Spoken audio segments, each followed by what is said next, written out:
আপনারা দেখছেন একুশে টেলিভিশন। সাশ্রয়ী মূল্যে করোনা টিকার প্রাপ্যতা নিশ্চিতের আহ্বান প্রধানমন্ত্রীর। রোহিঙ্গা সংকট সমাধানে নিতে হবে গঠনমূলক উদ্যোগ। সংক্রমণ নিম্নমুখী ঠাকুরগাঁওয়ে 3 স্কুলের 13 শিক্ষার্থী করোনাক্রান্ত, 2টি শ্রেণীর পাঠদান বন্ধ। কমছে না ডেঙ্গুর প্রকোপ, প্রতিদিনই আক্রান্ত 200-র বেশি মানুষ। বৃষ্টি কমলে পরিস্থিতির উন্নতি বলছেন কীটতত্ত্ববিদরা।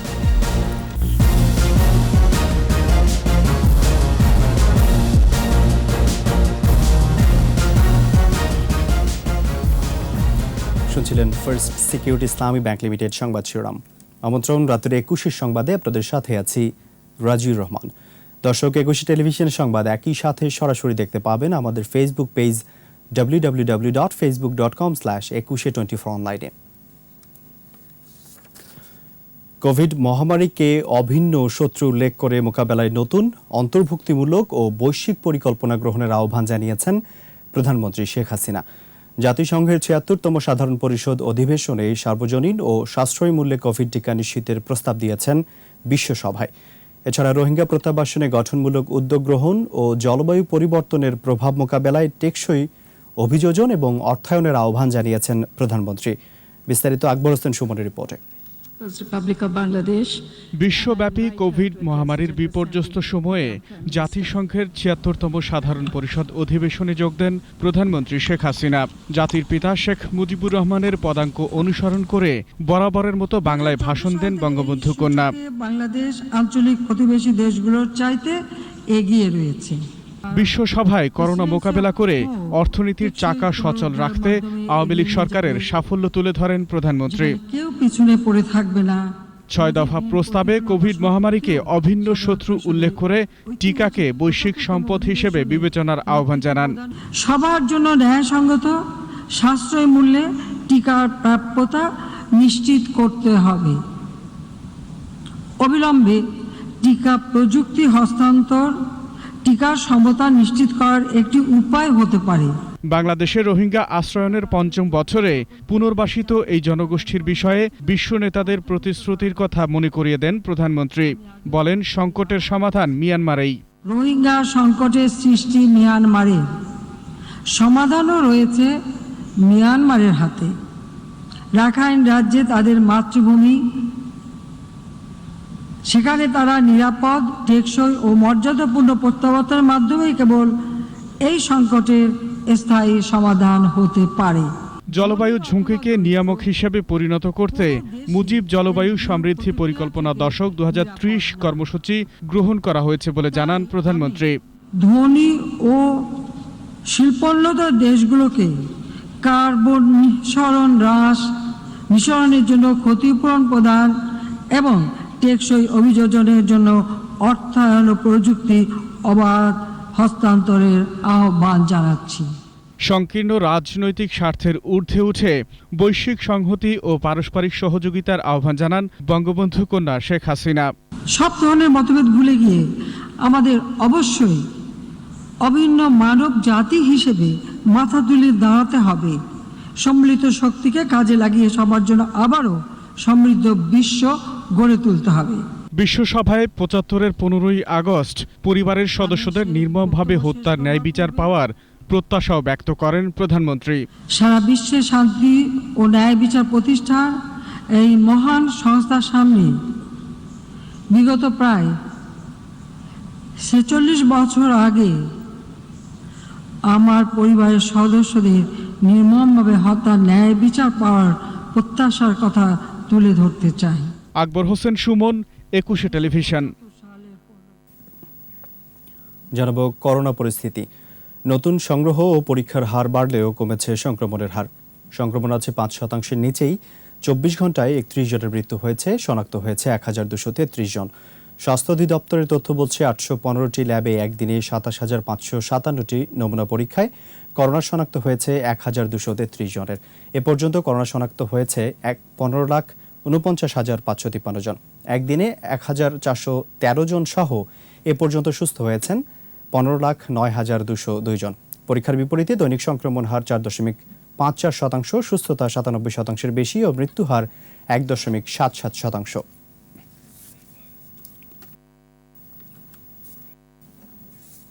ঠাকুরগাঁয়ে 3টি স্কুলের 13 শিক্ষার্থী ও 6 শিক্ষক করোনা আক্রান্ত হয়েছে। 2 শ্রেণীর পাঠদান বন্ধ ঘোষণা করেছে প্রশাসন। 13 শিক্ষার্থীকে আইসোলেশনে রেখে চিকিৎসা দেওয়া হচ্ছে। অন্যদের করোনা পরীক্ষা করানো হয়েছে, তারা ভালো আছে বলে জানিয়েছে স্বাস্থ্য বিভাগ। ঠাকুরগাঁও প্রতিনিধি SM জসিমউদ্দিনের রিপোর্ট, জানাচ্ছেন সমর ইসলাম। সদর উপজেলার বাহাদুরপাড়া সরকারি প্রাথমিক বিদ্যালয়, হাজীপাড়া আদর্শ উচ্চ বিদ্যালয় এবং সোনালী শৈশব বিদ্যালয়ের মোট 13 জন শিক্ষার্থী করোনা আক্রান্ত হয়েছে। এদের মধ্যে চতুর্থ, পঞ্চম, ষষ্ঠ, সপ্তম, নবম ও দশম শ্রেণীর শিক্ষার্থী রয়েছে। 13 জন নিবাসী আক্রান্ত। আমরা তৎক্ষণাৎ সিভিল সার্জনের সঙ্গে যোগাযোগ করি এবং তাদের দ্রুত আইসোলেশনে রাখার ব্যবস্থা করি। 20 তারিখে তারা জ্বরে আক্রান্ত হয়, 21 তারিখে তাদের কোভিড টেস্ট করা হয় এবং 5 জন ছাত্রী পজিটিভ আসে। আমাদের স্কুলে সব স্বাস্থ্যবিধি মেনে আমরা স্কুলে আসতেছি। আক্রান্তদের আইসোলেশনে রেখে চিকিৎসা দেওয়া হচ্ছে। অন্যদের নমুনা পরীক্ষা করা হয়েছে, তবে তারা ভালো আছে বলে জানায় স্বাস্থ্য বিভাগ। সবাই আল্লাহর রহমত খুব ভালো আছে, তাদের প্রাথমিক চিকিৎসাটা দিয়েছে এবং তাদেরকে আলাদা আইসোলেশনে রেখেছে। যাদের টেম্পারেচার আছে তারা যেন স্কুলে না আসে, যেমন এরাও কিন্তু স্কুলে যায়নি, এবং যাদের এই টেম্পারেচার থাকবে তাদেরকে যেন আলাদা আইসোলেশনে বাড়িতে রাখে। এদিকে যেসব শ্রেণীর শিক্ষার্থীরা করোনা আক্রান্ত হয়েছে সেসব শ্রেণীর পাঠদান তাৎক্ষণিক বন্ধ করে দেওয়া হয়েছে। আপাতত 4 আর 5 বন্ধ থাকবে, আপাতত ডিসিশন হয়ে গেছে। ডিজিটাল ইতিমধ্যে ডিসিশন নিয়েছে, সর্বশেষ এগুলো আপাতত বন্ধ থাকবে, কারণ তারা তো ক্লাস করেছে। এই কারণে আমরা আপাতত ডিসিশন দিয়েছে যে এগুলো আপাতত অফ থাকবে। জেলার বিভিন্ন বিদ্যালয়ের করোনা আক্রান্ত 6 জন শিক্ষকও ভালো আছেন বলে জানিয়েছে জেলা শিক্ষা অফিস। সমর ইসলাম, 21 টেলিভিশন। এবার চোখ রাখবো ডেঙ্গু পরিস্থিতির দিকে। সেপ্টেম্বর জুড়ে বৃষ্টিপাতের কারণে এখনও কমেনি ডেঙ্গুর প্রকোপ। প্রতিদিনই বাড়ছে ডেঙ্গু আক্রান্তের সংখ্যা। তবে বৃষ্টি কমে এলেই ডেঙ্গু পরিস্থিতির উন্নতি হবে বলে জানিয়েছেন কীটতত্ত্ববিদরা। ডেঙ্গু থেকে শিশুদের রক্ষায় ছুটির দিনগুলোতে শিক্ষা প্রতিষ্ঠানে ফগিং এবং লার্ভিং সাইডিং করেছে উত্তর সিটি কর্পোরেশনের জনপ্রতিনিধিরা। মাহমুদ হাসানের রিপোর্ট। প্রতিদিনই 200-র বেশি মানুষ ডেঙ্গু জ্বর নিয়ে হাসপাতালে আসছেন। যেসব এলাকায় এডিস মশার ঘনত্ব 20-এর উপরে, সেসব এলাকায় বাড়ছে আক্রান্ত। সেপ্টেম্বর জুড়েই ডেঙ্গু জ্বরের প্রকোপ বেড়েছে। তবে অক্টোবর মাসে বৃষ্টিপাত কম হলে অবস্থার উন্নতি হবে বলে আশা প্রকাশ করেছেন কীটতত্ত্ববিদরা। এডিস মশার ঘনত্ব নির্ভর করে বৃষ্টিপাত, আর্দ্রতা এবং তাপমাত্রার উপরে। সেপ্টেম্বর জুড়েই আমরা ডেঙ্গুর প্রাদুর্ভাব লক্ষ্য করছি। সেপ্টেম্বরের শেষ পর্যায়ে এসেও এটি থাকছে। যতদিন পর্যন্ত বৃষ্টিপাত না থামছে ততদিন পর্যন্ত এই ডেঙ্গু রোগী বা এডিস মশার ঘনত্ব কমছে না। এদিকে ছুটির দিনেও স্কুল কলেজগুলোর ক্লাসরুমে ফগিং করেছে উত্তর সিটি কর্পোরেশনের কাউন্সিলররা। শিশুদের স্বাস্থ্য সুরক্ষায় সিটি কর্পোরেশনের নির্দেশে কাজ করছেন তারা। আমাদের যতক্ষণ পর্যন্ত শক্তি আছে আমরা চেষ্টা করে যাব আমাদের ঢাকা উত্তর সিটি কর্পোরেশনের একটি শিশু যেন এই ডেঙ্গুতে আক্রান্ত না হয়। আমরা তারই অংশ হিসেবে আজকে সকাল থেকে এই মশার ওষুধ আমরা চারদিকে ছিটাচ্ছি। পরিষ্কার পানি জমতে না দেওয়ার পাশাপাশি জনসচেতনতা সৃষ্টি করা গেলে ডেঙ্গু পরিস্থিতির উন্নতি হবে। মাহমুদ হাসান, 21 টেলিভিশন, ঢাকা। রাজধানীর জলাবদ্ধতা নিরসনে খাল উদ্ধারের কোনো বিকল্প নেই বলে মন্তব্য করেছেন স্থানীয় সরকার মন্ত্রী। আর এ কাজে নগরবাসীর সহায়তা চাইলেন ঢাকা উত্তর সিটির মেয়র। এক আলোচনায় অংশ নিয়ে LGRD মন্ত্রী বলেন, রাজধানীতে এলাকাভিত্তিক ইউটিলিটি বিলের হার নির্ধারণ করে দেওয়ার কথা ভাবছে সরকার। বিস্তারিত জানাচ্ছেন রিয়াদ সুমন। একটানা বৃষ্টিতে রাজধানীতে সৃষ্টি হয় জলজট, জলে ডুবে সড়ক, অলিগলি। সমস্যা সমাধানে বারবার আশ্বাসের কথা শোনা গেলেও এই ভোগান্তি থেকে মুক্তি মেলেনি নগরবাসীর। শনিবার রাজধানীর ইঞ্জিনিয়ার্স ইনস্টিটিউটে আওয়ামী লীগের বিজ্ঞান ও প্রযুক্তি উপকমিটি আয়োজিত ঢাকা শহরের জলাবদ্ধতা সমস্যা ও প্রতিকার শীর্ষক আলোচনায় এসব প্রসঙ্গই উঠে আসে। আলোচনায় অংশ নিয়ে উত্তর সিটির মেয়র বলেন, দখলে দূষণে জর্জরিত বেশিরভাগ খাল, আর খাল দখলই জলাবদ্ধতার মূল কারণ বলেই মনে করেন মেয়র। সাংবাদিক খাল থেকে 22 থেকে খালে আপনারা চলুন, মাত্র 3 ফিট আছে, ম্যাপে আছে 60 ফিট।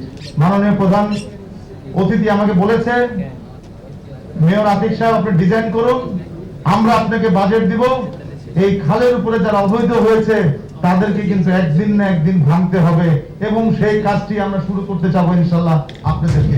অনুষ্ঠানের প্রধান অতিথি LGRD মন্ত্রী ঢাকার খালগুলো উদ্ধার, আশপাশের নদ নদী খননের উপর গুরুত্ব আরোপ করেন। শুধুমাত্র খাল আর ড্রেনেজ ব্যবস্থাপনা যদি উন্নতি করি, ওয়াটার প্রবলেম থেকে আপনি উদ্ধার করতে পারবেন না। এর পাশে যে নদীগুলো আছে, বুড়িগঙ্গা, তুরাগ, তারপরে দিয়া ধলেশ্বরী, ভালু নদী সহ এই সমস্ত নদীগুলোকে যদি খনন করায় এবং সেগুলোকে যদি রিটেইন করা না হয়, তাহলে আমরা কিন্তু আমরা it will be not a sustainable achievement. রাজধানীতে এলাকা ভিত্তিক বিদ্যুৎ, পানি, হোল্ডিং ট্যাক্স নির্ধারণ প্রয়োজন বলেও জানান এলজিআরডি মন্ত্রী। পানির দাম যাত্রাবাড়িতে যদি 14 টাকা হয় এবং গুলশানে যদি 14 টাকা হয়, বনানীতেও 14 টাকা, তাহলে এটা কি ইকুইটেবল ডেভেলপমেন্টের জন্য really you can contribute anything else? আপনাকে এই বিষয়টা ভাবতে হবে। আপনাকে জোন ভিত্তিক ডেনসিটি যাবে ঠিক করা হবে, জোন ভিত্তিক ইউটিলিটিক্যাল চার্জও ডিটারমাইন করা হবে। সুয়ারেজ লাইনের পানি ও সাধারণ কাজে ব্যবহৃত পানির লাইন আলাদা করা হবে বলেও জানান মন্ত্রী। সবগুলো শহরকে আমরা we have taken in cognisance. এবং রিয়াদ সুমন, একুশে টেলিভিশন, ঢাকা। নিচে সংবাদ বিরতি, যখন ফিরছি তখন অন্যান্য খবরের সঙ্গে আরো থাকবে। মিয়ানমার থেকেই আসছে ভয়ঙ্কর মাদক আইস, বাজার বাড়াতে সক্রিয় কারবারি চক্র। খবর আমন্ত্রণ রাতের 21 সংবাদে। বিএনপির সিরিজ বৈঠককে সিরিজ ষড়যন্ত্রের অংশ বলে মন্তব্য করেছেন আওয়ামী লীগ সাধারণ সম্পাদক ওবায়দুল কাদের। চাঁপাইনবাবগঞ্জ পৌর আওয়ামী লীগের ত্রিবার্ষিক সম্মেলনে ভার্চুয়ালি যুক্ত হয়ে তিনি এ মন্তব্য করেন। এই বিএনপি লাশের পাহাড় সৃষ্টি করেছে বাংলাদেশে, রক্তের বন্যা বইয়ে দিয়েছে। এই বিএনপি রাতে দেশের গণতন্ত্র নিরাপদ নয়, দেশের মানুষ বিএনপিকে আর ক্ষমতায় দেখতে চায় না। আজকে সভা সমাবেশের নামে যে তারা আজকে সিরিজ বৈঠক করছে, এই সিরিজ বৈঠক আসলে ষড়যন্ত্রের সিরিজ বৈঠক।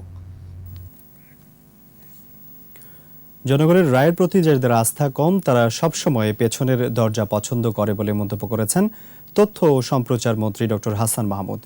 শুক্রবার খুলনা জেলা প্রশাসকের কার্যালয়ে প্রধানমন্ত্রী সাংবাদিক কল্যাণ তহবিল হতে অনুদানের চেক বিতরণ অনুষ্ঠানে যোগ দেন মন্ত্রী। এ সময় আরও বলেন, আগামী নির্বাচনে বিএনপির অংশগ্রহণ না করা হবে আত্মহননের সিদ্ধান্ত।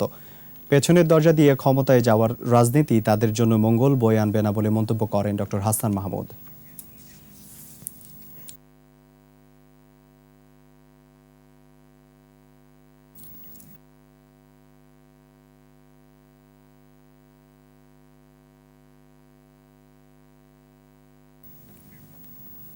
ভয়ঙ্কর মাদক আইসের বাজার বাড়াতে সক্রিয় মাদক ব্যবসায়ীদের একটি চক্র।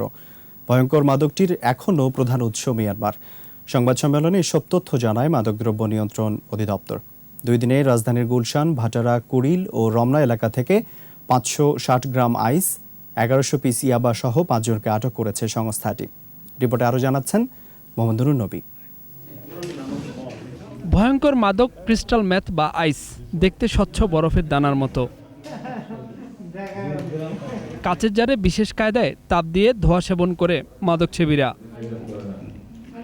সেবনে মস্তিষ্ক উত্তেজিত হয়, মানুষকে হিংস্র করে তোলে।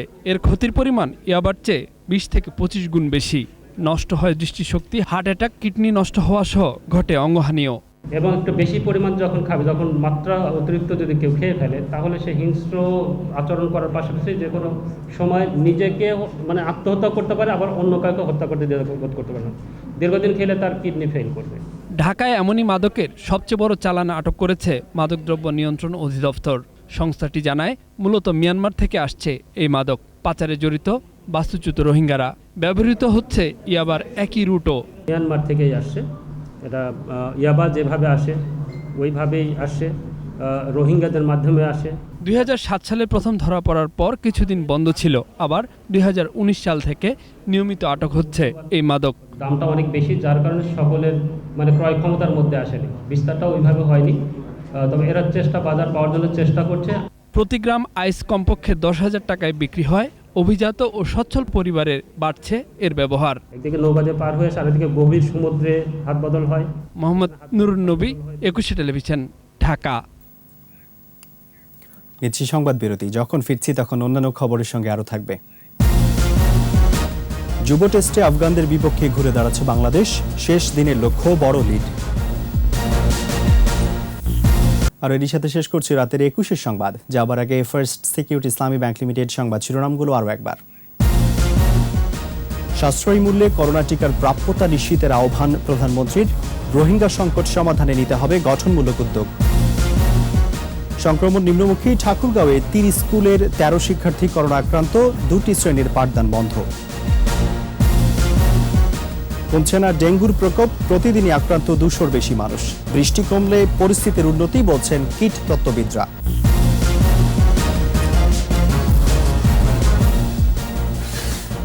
সর্বশেষ খবর জানতে ডায়াল করুন 2021 নম্বরে, আর ভিজিট করুন 21-tv.com এই ওয়েবসাইটে। এছাড়া ফেসবুকে লগ ইন করতে পারেন facebook.com/2124 অনলাইনে। 21-এর খবর দেখুন, 21-এর সাথেই থাকুন। স্বাস্থ্যবিধি মেনে চলুন, সুস্থ থাকুন।